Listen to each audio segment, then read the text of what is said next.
Guys, coba kalian jawab dengan jujur ya.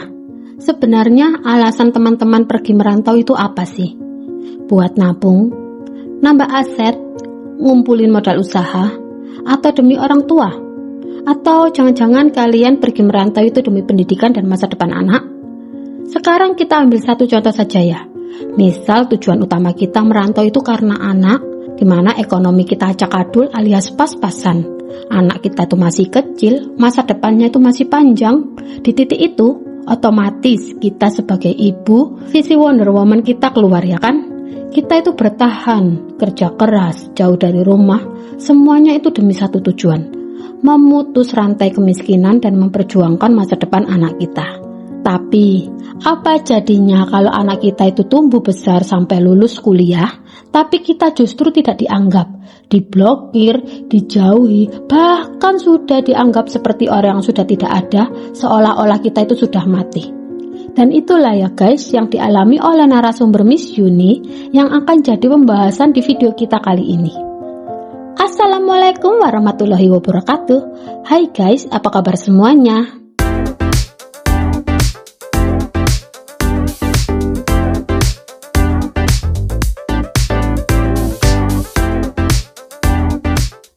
Kembali lagi di channel aku, Ruth Fermiati, channel yang akan membahas semua rangkaian kisah nyata dari dunia pertekawian dan pertikaian di seluruh penjuru dunia.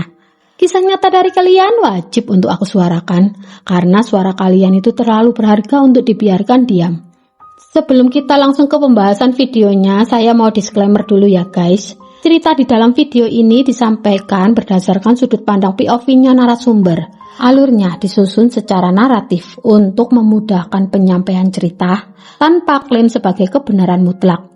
Seluruh tokoh, nama, dan detail tertentu dalam cerita ini merupakan hasil AI generate dan telah disamarkan demi menjaga privasi. Apabila terdapat kesamaan nama, peristiwa, atau karakter dengan pihak manapun di dunia nyata, hal tersebut murni kebetulan semata. Beberapa detail tambahan termasuk penentuan gender anak di video kali ini digambarkan anak sulung sebagai anak laki-laki dan anak bungsu digambarkan sebagai anak perempuan. Disusun juga dengan bantuan AI untuk kelancaran alur cerita bukan berdasarkan data asli. Kisah ini diangkat bukan untuk menghakimi atau menyudutkan siapapun, melainkan agar kita dapat mengambil hikmah dan pelajaran hidup. Untuk kebenaran peristiwa yang sesungguhnya, hanya narasumber dan Allah yang mengetahuinya secara utuh. Ya udah deh guys, gak usah berlama-lama lagi intronya, langsung aja kita gas ke ceritanya. Check it out.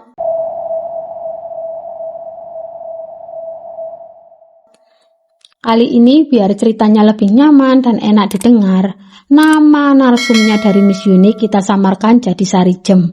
Tapi biar lebih akrab kita panggil aja beliau Mbak Sari. Mbak Sari ini bisa dibilang udah senior banget di dunia pertikawian.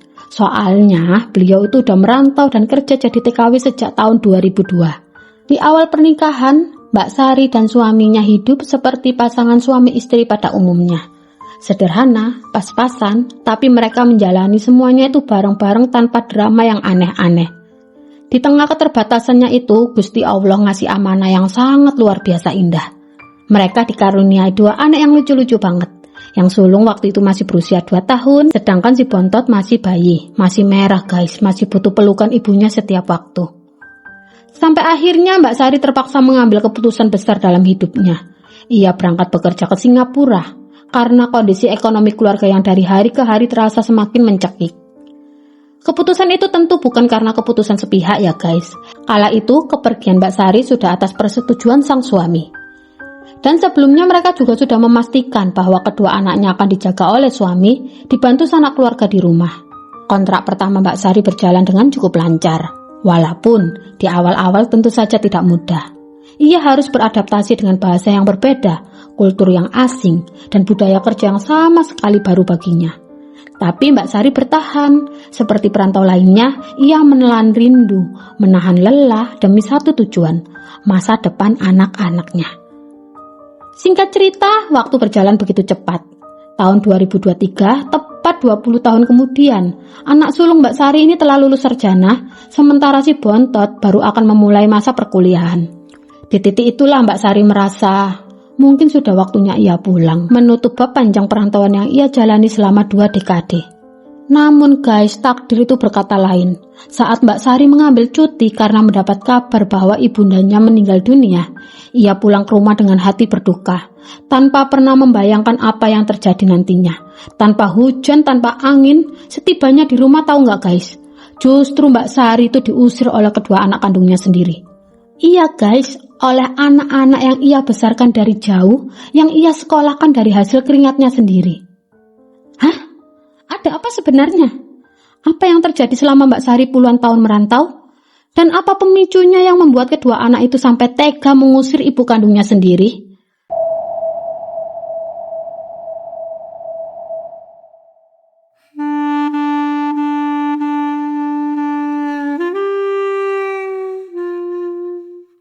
Seperti yang saya sudah ceritakan di awal ya, sebenarnya meskipun kondisi ekonomi keluarga Mbak Sari terbilang pas-pasan, rumah tangga Mbak Sari dan suaminya dulu itu sangatlah hangat.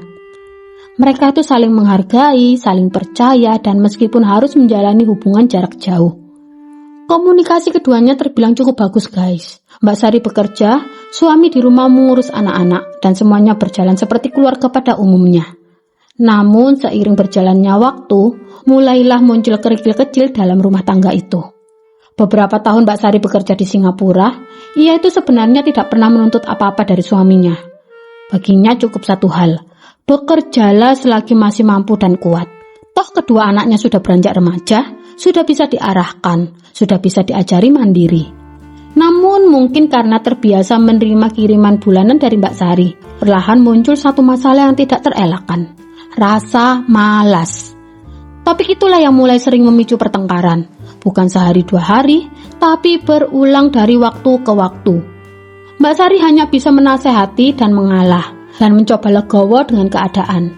Sampai akhirnya datang cobaan berikutnya. Mbak Sari di mana mendapat kabar bahwa suaminya menikah dengan wanita lain secara diam-diam. Dan di titik itu, siapapun perempuan di posisinya pasti sangatlah hancur.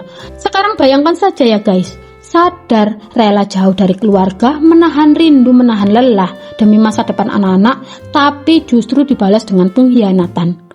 Semua amarah itu Mbak Sari pendam sendirian guys. Ia memilih tenggelam dalam pekerjaan, menutup luka dengan kesibukan, namun cobaan itu belum selesai. Tak lama kemudian Mbak Sari kembali lagi mendapat kabar bahwa suaminya menikah untuk kedua kalinya. Dan disitulah emosi, mental, dan kemarahan yang selama ini ditahan akhirnya tidak lagi bisa dibendung. Tepat di tahun 2021, setelah bertahun-tahun memendam semuanya sendirian, Mbak Sari akhirnya mengambil keputusan besar. Ia dengan mantap mengajukan perceraian. Awalnya sang suami tidak menyetujuinya guys, namun sakit hati yang sudah terlalu lama disimpan tidak bisa lagi ditahan. Kala itu Mbak Sari itu masih posisinya di Singapura guys. Ia mengurus perceraiannya melalui pengacara. Setelah perceraian itu resmi selesai, kiriman uang Mbak Sari ke suaminya pun ikut berhenti. Sejak itulah Mbak Sari lebih memilih jalan lain. Ia lebih memilih mengirim uang langsung ke rekening anak-anaknya. Namun justru disitulah masalah baru mulai muncul. Sifat manipulatif sang suami perlahan terbuka. Ketika sumber uang yang biasa ia terima dari Mbak Sari terhenti, ia mulai melakukan berbagai cara kotor. Sang suami mulai memfitnah Mbak Sari di hadapan anak-anaknya sendiri. Ia menuduh bahwa selama bekerja di Singapura, Mbak Sari menjual diri dan melayani banyak pria. Fitnah yang sangat keji guys, tuduhan yang tidak pernah sekalipun dilakukan Mbak Sari. Namun kebohongan yang diulang-ulang perlahan berubah menjadi racun. Anak-anak Mbak Sari terus saja dicuci otaknya. Diberi gambaran buruk tentang ibunya, tentang sikap, tentang perilaku, tentang kehormatan seorang perempuan, yang sejatinya selama ini justru Mbak Sari berjuang untuk anak-anak mereka. Dan itu belum berhenti sampai di situ saja guys. Sang suami juga menebar fitnah ke lingkungan sekitar. Kepada para tetangga, ia menceritakan hal-hal buruk tentang Mbak Sari. Bahkan sampai ada tetangga yang bertanya tentang kabar atau kondisi Mbak Sari, anak-anaknya menjawab dengan kalimat yang paling menyakitkan. Ibu kami sudah meninggal. Bayangkan guys, ibu mana yang tidak hancur hatinya ketika anak yang dulu diperjuangkan hidup matinya justru menganggap dirinya sudah mati. Dan luka itu akhirnya mencapai puncaknya di tahun 2023 saat Mbak Sari mendapat kabar bahwa ibunya meninggal dunia. Ia pun mengambil cuti untuk pulang melayat, namun siapa sangka akibat cuci otak yang begitu lama dilakukan sang ayah, Mbak Sari yang pulang dengan hati berduka justru diusir. Iya guys, bukan diusir orang lain, tapi diusir oleh anak-anak kandungnya sendiri. Padahal Mbak Sari pulang untuk berduka loh guys. Namun yang ia terima justru penolakan paling kejam dalam hidupnya.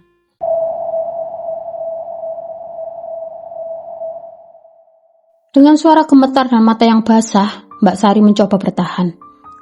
Nak, salah ibu itu apa? Kalau memang ibu ada salah, tolong sampaikan baik-baik.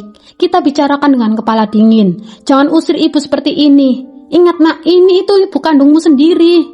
Namun jawaban yang datang justru menghancurkan hatinya. Enggak, kamu bukan ibuku. Ibuku sudah mati sejak ibu selingkuh. Sejak ibu menikah di Singapura dan rela melayani laki-laki di sana. Mbak Sari saat itu terdiam. Ia mencoba menguatkan diri. Kata siapa kalian bilang ibu selingkuh? Kata siapa ibu menikah? Kalian tahu sendiri, ibu banting tulang bertahun-tahun.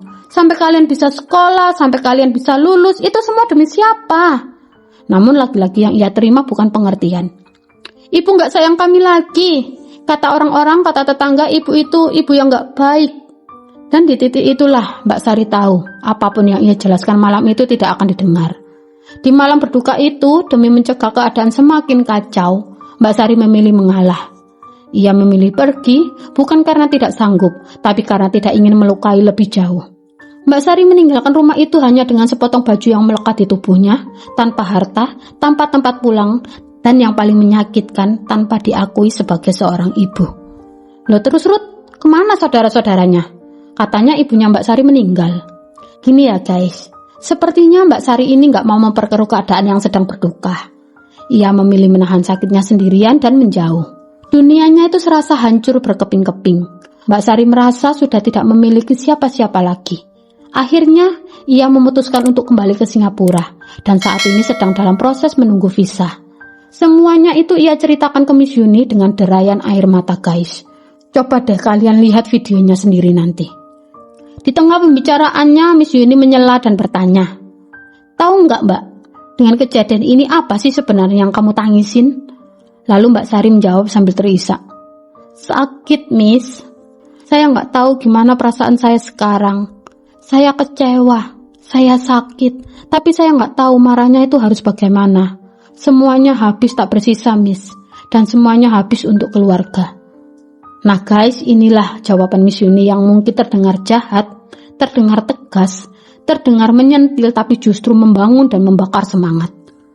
Sekarang kamu hancur habis setelah balik ke Indonesia. Orang tua meninggal, suami meninggalkanmu, bahkan anakmu juga meninggalkanmu. Dan kamu gak punya satupun harta karena apa? Tahu gak karena apa? Karena kamu itu gak punya apa-apa. Kamu itu gak bermanfaat sama sekali. Siapa sih yang mau sama kamu? Udah tua, gak punya uang, ngapain juga sama kamu?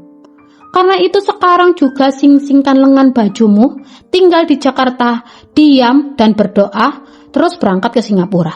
Jangan kirim 1 sen pun buat mereka. Fokus cari uang dan perbaiki diri. Jangan ikut-ikutan investasi, jangan kenal laki-laki di luar sana, ngerti? Ingat, lebih baik kamu tidak dimaui anak sekarang, tapi kamu tetap mengabdi, selama hatimu untuk anakmu, tidak ada siapapun yang bisa melukai jiwamu. Simpan uangmu bukan untuk mereka, tapi untuk dirimu sendiri. Yang penting kamu tetap baik sama anak-anakmu.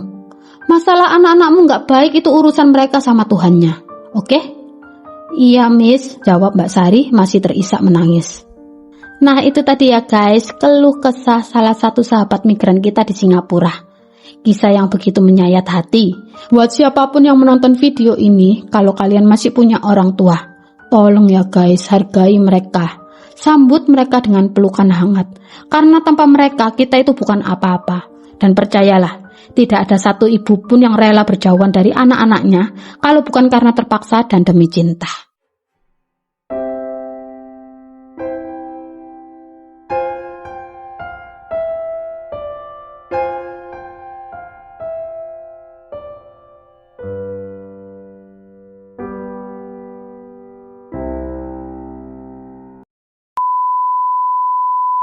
Terima kasih sudah mendengarkan kisah ini sampai selesai. Semoga kita semua bisa mengambil pelajaran dan gak cuma nonton tapi juga merenung.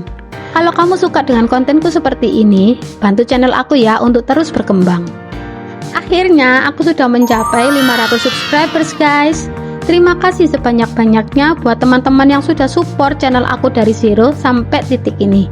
Jangan lupa untuk like, share, dan subscribe supaya lebih banyak lagi suara para TKW dan TKI yang bisa kita angkat bersama. Akhir kata, wassalamualaikum warahmatullahi wabarakatuh. See you di next my video. Bye bye. Thank you semua teman-teman sudah subscribe.